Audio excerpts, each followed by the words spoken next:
নববর্ষের দিন মাছ হাতে বাঙালিকে বিজেপি মুখী করতে অভিনব প্রচার পদ্ধতি নিলেন ব্যারাকপুরের বিজেপি প্রার্থী। মাছের ভাতে বাঙালি আর বিজেপি আসলে সেই মাছ খেতে দেওয়া হবে না।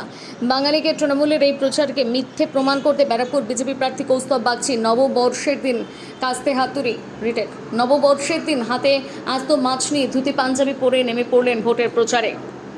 ওয়ার্ডে আজকে বেরিয়েছি। আজকে পয়লা বৈশাখ, আমরা সকলের যেন নতুন বছর ভালো হয় সেই কামনা করছি।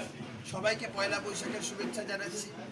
আর আজকে আমাদের সমস্ত কার্যকর্তাদের সাথে আমরা একসাথে মাছ ভাত খাবো। অভিনব প্রচারের ব্যাপার না, অনেকে বলে বেড়াচ্ছে বিজেপি আসলে নাকি মাছই বন্ধ করে। আমরা বলছি বাঙালি মাছ ছাড়া বাঁচবে কি করে?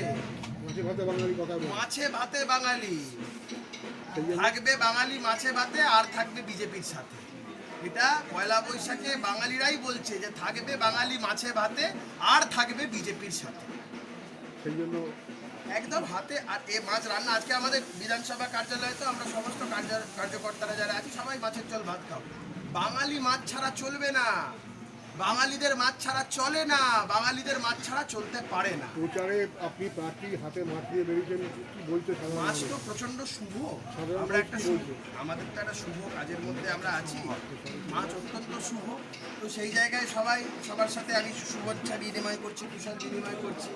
সবাই এই কথাটাই বলছে যে খুব ভালো করেছো, নাহলে বিভিন্ন মানুষজনকে তো বোঝাচ্ছে তৃণমূল কংগ্রেসের তরফ থেকে যে বিজেপি আসলে নাকি মাছ বন্ধ করে দেবে। তাই আমরা মাছ হাতে নিয়ে বলছি যে আজকে সবাই আমরা মাছ ভাত খাবো, আপনারাও খান। আমরা মাছ ভাত ছাড়া আমাদের চলবে না, আমরা বাঙালি। মাছ ভাত ছাড়া বাঙালির চলে না, চলবে না, চলতে পারে না। প্রচারে ইস্যু কি রাখছেন? হ্যাঁ, প্রচারে ইস্যু কি রেখেছেন? আমি ব্যারাকপুরের ভূমিপুত্র, ব্যারাকপুরের মানুষ আমাকে যখন ডাকবে তখন পাশে পাবে। আমি ব্যারাকপুরের মানুষের কাছে প্রতিজ্ঞাবদ্ধ, আগামী 5 বছরের মধ্যে মেট্রো সম্প্রসারণের কাজ এগিয়ে নিয়ে যাব। আমি ব্যারাকপুরের মানুষের কাছে অঙ্গীকারবদ্ধ, ব্যারাকপুরের বন্ধ কলকারখানা খুলব। আমি ব্যারাকপুরের মানুষের কাছে উন্নততর স্বাস্থ্য শিক্ষা দেওয়ার ক্ষেত্রে বদ্ধপরিকর। আমি আপনাকে নিশ্চিতভাবে বলছি অন্তত 50,000 ভোটে রাজ চক্রবর্তীকে হারাবো, এবং রাজ চক্রবর্তীও সেটা খুব ভালো করে জানেন। রাজ চক্রবর্তীর ডান দিকে বাঁ দিকে যারা রাজ চক্রবর্তীর সাথে ঘুরছেন তারাই রাজ চক্রবর্তীর সাথে আদতেও আছে। তো আমি এই কথা আগেও বলেছি, এখনও বলছি, রাজ চক্রবর্তীর বহু তৃণমূলের নেতারা তারা যেভাবে আমার সাথে হোয়াটসঅ্যাপ আর ফেস টাইমে যোগাযোগ রাখছে, সে তালিকা যদি আমি কোনোদিন তুলে ধরি, রাজ চক্রবর্তী ঘরে ঢুকে যাবে, ডিমোরালাইজ হয়ে যাবে, প্রচার করাই বন্ধ করে দেবে।